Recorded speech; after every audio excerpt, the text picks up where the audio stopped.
All right. There he is. Safid, I am telling everybody Waddle's out. I'm not breaking any news. I'm not telling you that somebody told me or anything. I think Waddle's out, dude. I think everything that happened last year with Tua, optics, you saw the optics of him getting whacked on the head. They have taken the precautionary approach with anything and everything. You and I know Armstead could have played last week. He could have played last week because obviously practice went well with him and his body responded and they held him out. And they've been precautionary about Wilson and they've been precautionary about everything. I kind of get the feeling that they're going to go without Waddle this weekend. What's your thoughts on that? Yeah, 100%. Why wouldn't you? Look, Waddle took a pretty wicked hit to the back of the head during that Patriots game. He was jumping up to get a pass, and the safety just came with like no regard of life, right? Yeah. Waddle obviously came off the field. He's one of the toughest kids on the team, that's for sure. And just on top of the fact that he had the midsection oblique injury earlier this season in training camp, and he came back from that to play a couple games. With this concussion thing, I would definitely not take it lightly. The offense could be fine without Waddle for a week or two if it needed to be. I can definitely see him coming back next week as well. They're going to need him against Buffalo. So yeah, the right move is to sit Waddle. We'll see about Armstead. Armstead's obviously got a little uptick in practice. I can definitely see them wanting to get Armstead out, because it's a home game. To get him ready for Buffalo game too. But exactly, you got some good chemistry on the O line, Big O. I wouldn't, not to say I would mess with the chemistry, but I like to see what I have with Armstead, and determine from there. Oh no, yeah, definitely. And the key is how you just ended that. The key is we have to get him some playing time before Buffalo because that's the game we really need because it's a message game is what I think it is.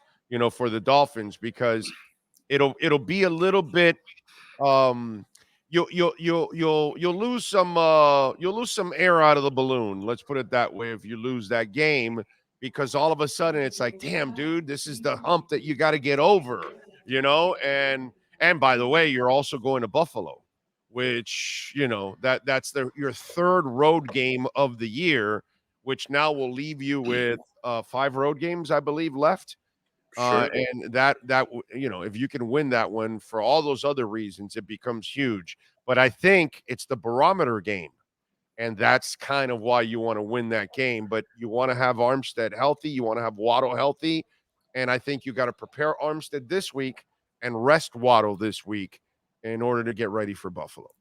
It's more than a barometer game, Big O. It's a statement game. This is our division now. This is our division now. That's what the Dolphins are kind of going up against when they play Buffalo this week or next week. Excuse me. You see, like we're getting ahead right here. I guess that's the biggest question for the Dolphins right now: is are they looking ahead to Buffalo or are they focused on Denver? Look, Denver is probably a team that you could sleep on, sure, but why would you? There's going to give you some stiff competition. Russell Wilson and Sean Payton, they're going to be game 3 of what's going on over there in Denver. And the defense, obviously, we know Pat Surtain. We know some of the guys over there are pretty good. They haven't showed it last season. They didn't show it in 2 games as much this year. But I will say that the Dolphins do need to take care of business. It will lack a little luster if they're 2-1 going into Buffalo. But like you said, you can't, and on top of that, you can't lose at home. Those are the rules. You can't lose at home, especially in your home opener. But yeah, man, I'm excited as everything for this game in Buffalo next week because you saw how the Dolphins closed the gap on Buffalo last year. Sure, they lost twice out of the 3 games, including the 1 playoff game. But the gap is closed. And if there's any time to really strike on Buffalo, it's got to be early on this year when they don't look as dominant as they have in years past. Yeah, and you got to take advantage.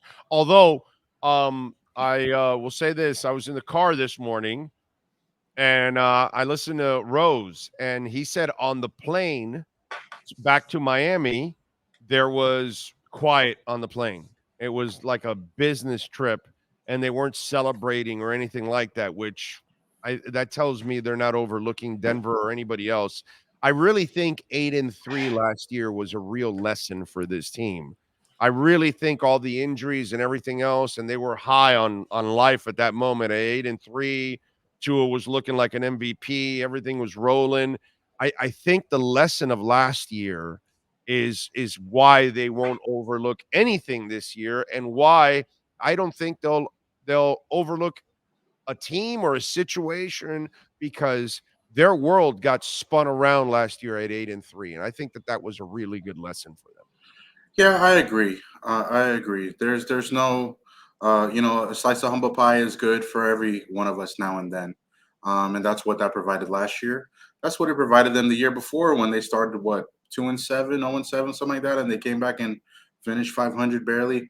But look, Big O, I can see why you come back from New England and it's a business trip and everybody's quiet. You got the night game, everybody's tired, long day, time business is taken care of.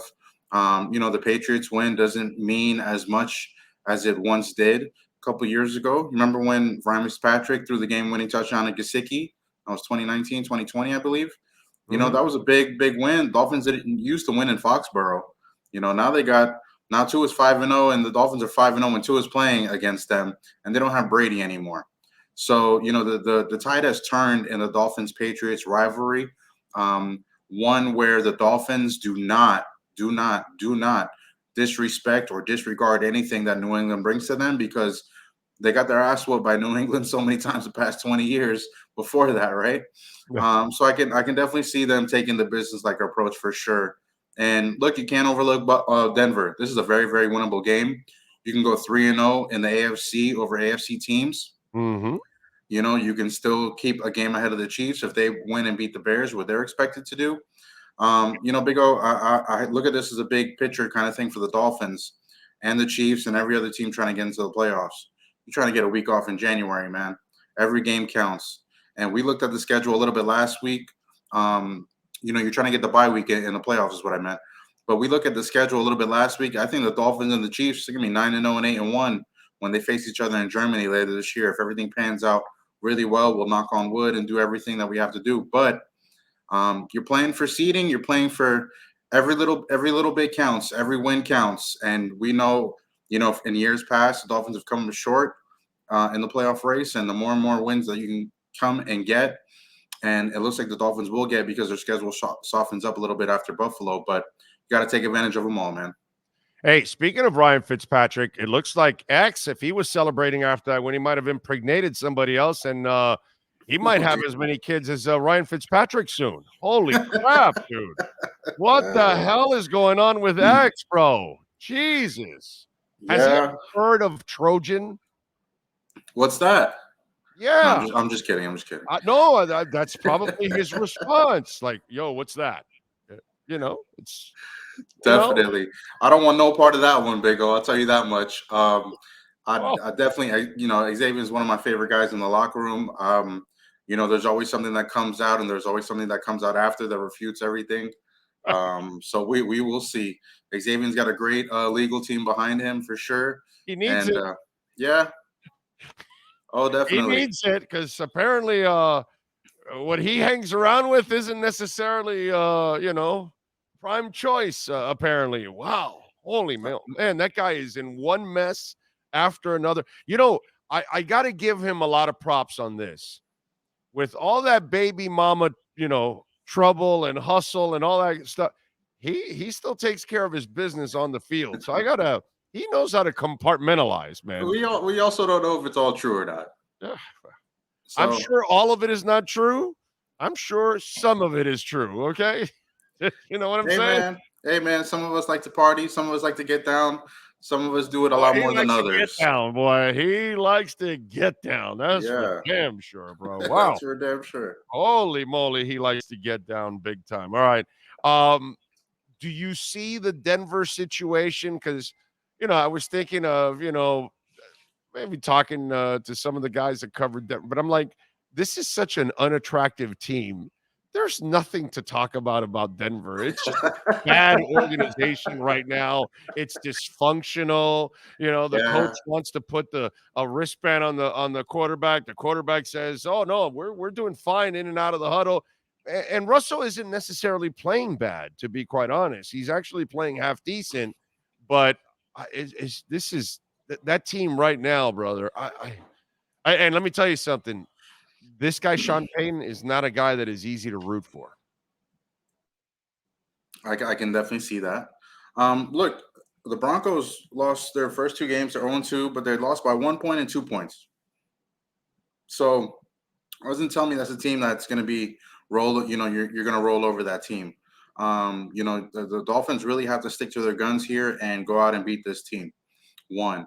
Number two, look, everybody knows that when you try to do a rebuilding situation, it comes with the lumps, it comes with the learning curves, it comes with the setbacks, and you kind of have to deal with it. And everybody knows year one is not really like a wash, or so to speak, but you're trying to build some sort of foundation. Denver's problem is it's year one again because they fired Nathaniel Hackett the year before that. So Right. what carryover do the Broncos have from Nathaniel Hackett to Sean Payton? Obviously not much, because Sean Payton came out and blasted the job that Nathaniel Hackett did and called it one of the worst in NFL history. We had that on usatoday.com, blew it up before the whole NFL season, right? And also Sean Payton, he's a talker. He's not going to shut his mouth, although it might be the best for him and his team. Even this coming up with the play calling and stuff like that. The play calls are too loud or too long. Russell Wilson has never wore a wristband before, and now he is. They're trying to simplify some of the play calls right now. I mean, look, this is a team in heavy transition. It's just you can't look at them as a rebuilding team because there's no rookie quarterback and there's no rookie first-time coach. This is a Super Bowl winning coach. It's a Super Bowl winning quarterback. We got some brand new Walmart money that's owning the team right now. So there's a lot of expectations in Denver. And the poor Broncos are in the same division as Patrick Mahomes and Justin Herbert. So you can see how things are going from their point of view. Not great. Yeah, no, it's not going so good for Justin Herbert either, by the way. Of course Yeah. not. Do you think Tua is gonna take out some receipts on Sunday and say, so Ooh. that guy thought that Teddy Bridgewater was better than I am? But then again, there were a lot of people, fans, and some media that thought Teddy was somewhere in the same neighborhood as Tua, which I'm not sure what drugs you all were doing, but whatever. No, seriously. No, so I'm just wondering, do you think Tua, who he does keep receipts, okay? That's been proven over and over again. He's even talked about it. So what do you think? You think he's looking for a little extra sauce on this victory? I think Tua's got the right amount of sauce on everything right now. And I think the good thing about it is he's just letting everything kind of happen. The game plan comes in, they go into the game, they kick ass, and they walk out and take names with them, right? You look at J.C. Jackson the first week of the season. Last year, J.C. Jackson said pretty much if Tua's one read, that's it for him. All right. Well, yeah, you're my first read, and I'm going to torch you because I got the best receiver in the game right now, right? Week 2, there was not much chatter for sure, but Tua did a great job because he was on Sunday night. It was his show. We all saw the primetime games that happened, the doubleheader on Monday, which was hard to watch. But Tua was the face of the NFL after week 1, and he definitely was week 2 as well because they gave him the Sunday night game, and he performed really well. And now when you're going into week 3 here coming up with the Broncos, sure, Tua's going to definitely be lighting it up, and I expect him to look over the sideline and give Sean Payton a wink or two, during the game because he's going to be up, 2 scores with 300 plus yards, maybe 4 touchdowns on Sunday. So Tua, whenever Tua says, I don't pay attention to this, I don't pay attention to that, it's not true. Tua knows. Tua watches TV. Tua gets word coming back to him as much as he has done a good job of filtering out all of that and also kind of staying away from majority of it. But if something comes across all of us, it's going to get to Tua at some point. And this happened last year. You better believe that, in the back of Tua's mind, he sees the game plan. He knows what's going to happen. He's going to go execute and deliver so that he can have the last laugh. Running back, what do you think happens? Does A-Chain get more time now? I mean, he got a little bit last week, so why not give him a little bit more since you've got already one of the guys banged up right now? Yeah, I mean, look, I think A-Chain is probably going to get some more. He needs to get some more because it's always great to have some, experience for sure. But I mean, man, Mostert ran really well last week, and I don't know why you would want to take the ball away from that guy. No, Obviously now A-Chain. I mean, look, you got to compliment. You got to run. Mostert's not a bell cow either. You don't want to do that. Yeah, no, of course. I mean, look, Mostert had 18 touches last week, and he was really, really efficient. 121 yards, 6.7 yards per carry, 2 touchdown runs, including that 43-yarder. Ahmed only had 6 touches last week, 3 catches, 3 runs. A-Chain with 1 run and probably some special teams work. Sure, you get him into the mix, but I can definitely see this going back to the week 1 game plan, where it's just all up to Tua, and they're going to torch him, kind of quick and early, and probably just run some guys out later on in the match. So we'll see. You heard how I said match. I've been covering Messi too much. How about last night, bro? Jesus, that was Yeah. Robert Taylor, bro, he has grown so much. That second goal where he whipped around the box. That was nice. That was good. Hell, dude. That was really, really. I mean, he goes out. Well, actually, Alba goes out first, then Messi goes out, and you're like, holy crap, what's going on? And clearly he's banged up. He must have some little tweak. Yeah. And obviously he's not going to play against Orlando on Sunday. They're going to save him for the U.S. Open Cup, I would imagine. But last night, that was fun, bro, because it was a bunch of the kids. I know Taylor's not a kid. He's 28. But Fadias and Kremoski, the Kremoski play was terrific, dude. Yes. The give and go was great. Yeah, the give and go, because right when he gave it, he told him, like, he saw the lane. And he kept running. And he took off. After he passed it, he hauled and clearly saw it. It was a beautiful pass, and then he struck it, and it was a clean shot, and it was good. How do I say Farias the right way? Fadias. Okay, Fadias. Yeah, that kid is he's really come on strong too, man. It's kind of cool to see how this Inter-Miami team has really won all these games. Because right now they're like 12 or 13 games with Messi, right? And when it first started, it was Robert Taylor. Then, Josef Martinez picked up a little bit. Then it was Kremoski, who played really well. Campana has been the guy in the last couple games for sure. And now you got a combo of everybody. But Farias has really been like an agitator a little bit for them. He's young, he's quick, and I think he's done really well. Sergio, Busquets has done really well the last couple, games. He's probably the only one that doesn't have an injury and is still playing. So that guy's durability.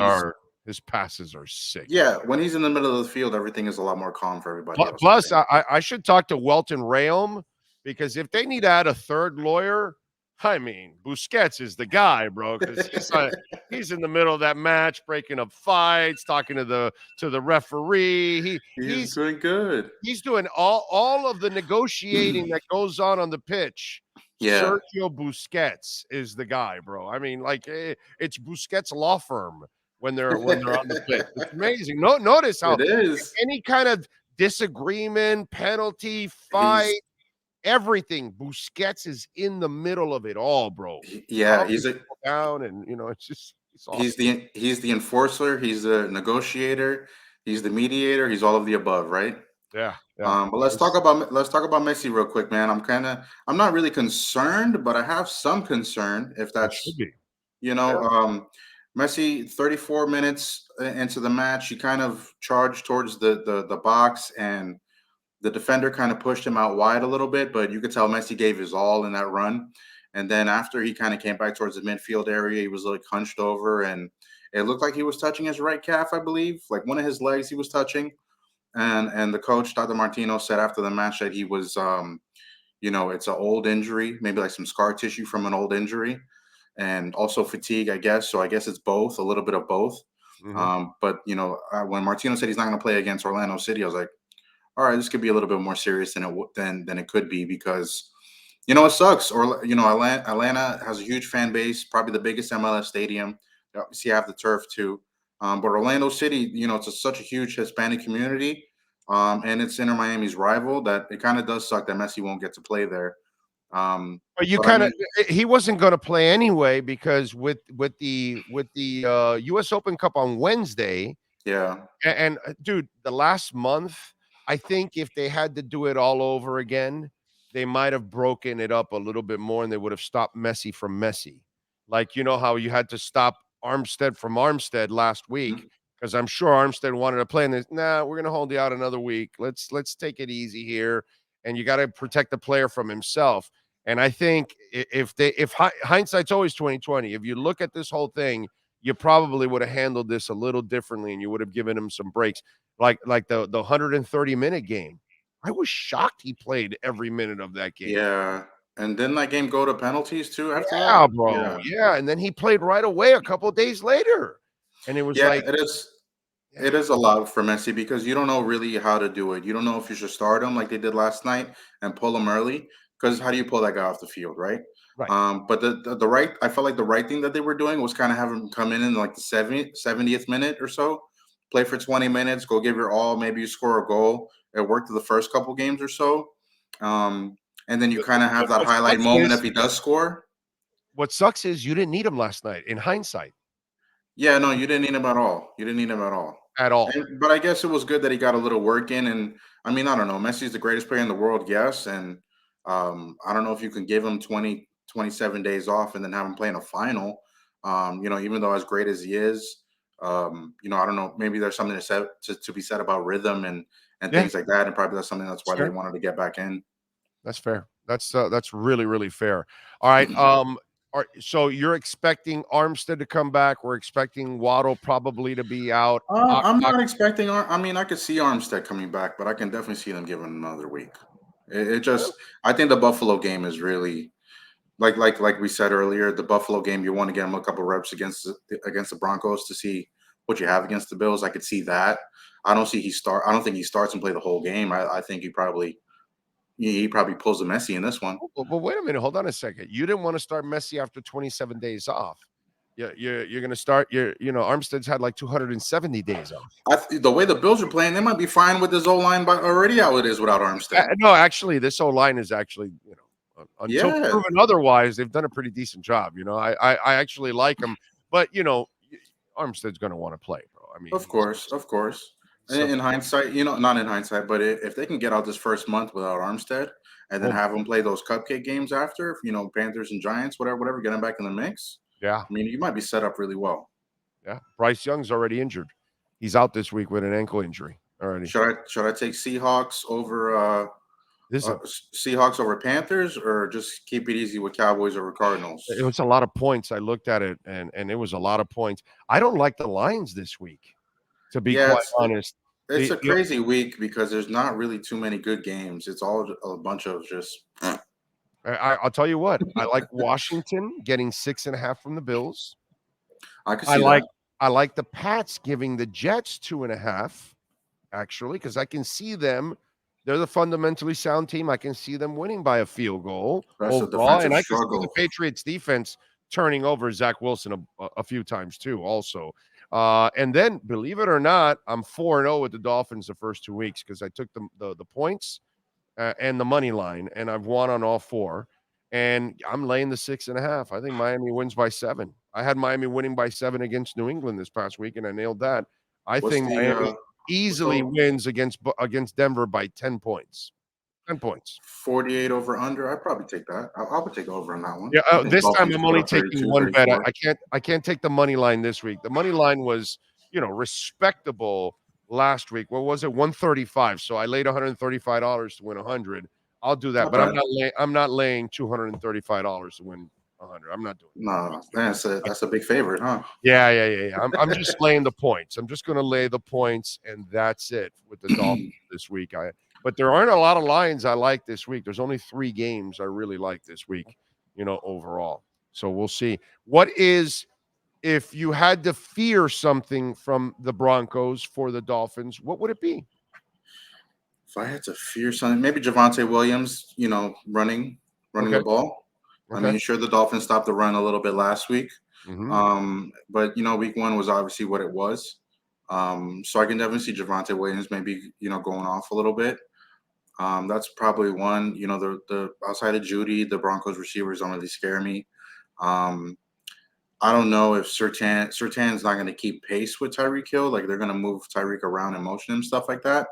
But if you need a play from another outside receiver and Surtain's covering them, I can definitely see that being an issue. Mm-hmm.